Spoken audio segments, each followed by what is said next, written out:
Hello, this is Pastor Matt, and today I wanted to highlight something that is really fascinating in the story of the Transfiguration in the book of Mark. Now, Mark tells the story, along with two other Gospels, of Jesus taking three of his disciples on top of a mountain.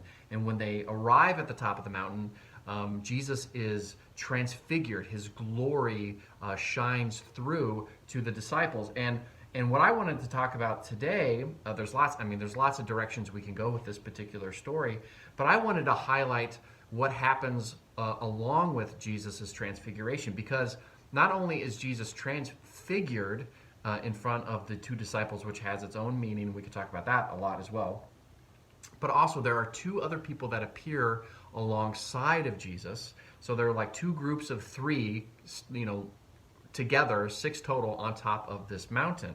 And the two other individuals that appear along with Jesus are Moses and Elijah.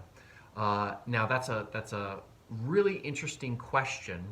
Why is it Moses and Elijah that appear with Jesus, as opposed to, say, Moses and David or something, or Samuel, something like that? Why Moses and Elijah? Well, there are some unique similarities that we can find with Moses and Elijah that help us understand, I think, a little better of why it's Moses and Elijah that both appear. Now, there are a lot of different ways we can go with this. So what I'm going to talk about right now is just one of them.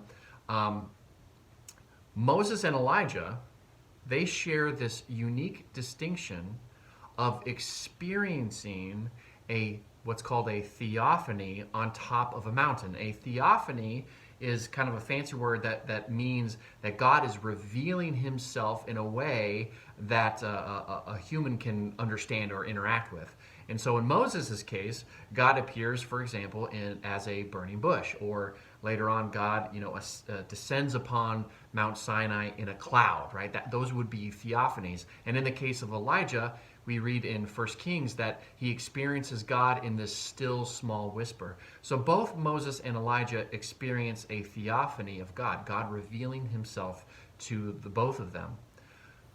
The other thing that's really fascinating is that both Moses and Elijah experienced a similar type of theophany on the same mountain, in the same place, hundreds of years apart from each other, but they experience it in the same place. Now, in the book of Exodus, it says that Moses is on Mount Sinai, and in the book of 1 Kings, it talks about Elijah being on top of Mount Horeb.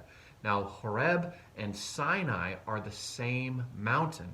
And I think we can get that confused sometimes, but they're literally in the same place. They experience God in the same place.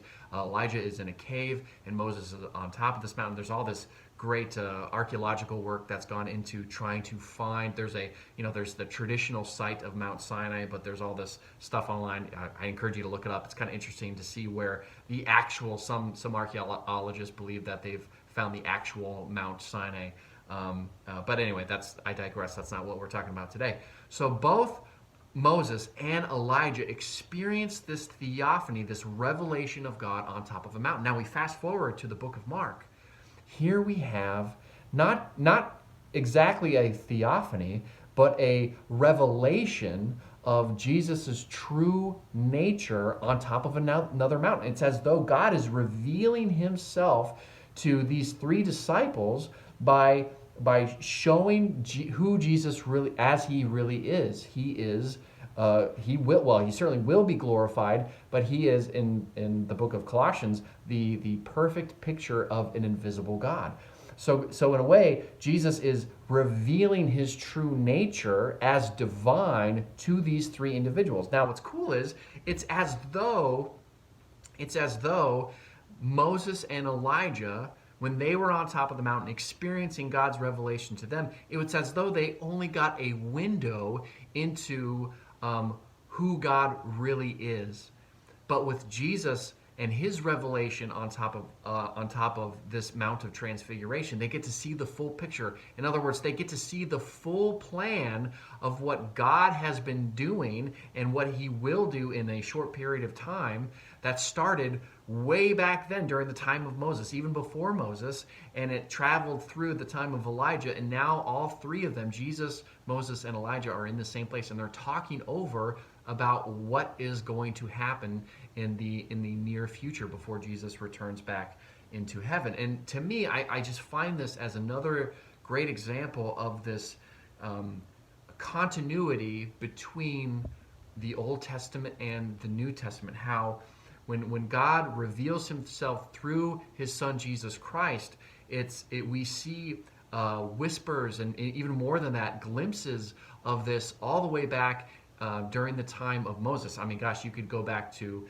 when Abraham took his son Isaac on top of the mountain to sacrifice him as well. That's another somewhat kind of similar experience that someone had with God on top of a mountain. But Elijah and Moses both, it's like they were given a window in their own time into God's eternal plan. But it wasn't until they were invited back to another mountain to be with Jesus where they got the full picture, where they could understand, perhaps not completely, but they could understand better what God was doing. And again, it just shows God's consistency, his care, and maybe this was a gift that God gave to Moses and Elijah. Certainly it was a gift that he revealed to Peter, James, and John. They got to experience that as well. So anyway, it's just a fascinating look into how God works and the consistency throughout all of Scripture. So with that, I hope you are blessed. Have a wonderful day. Bye.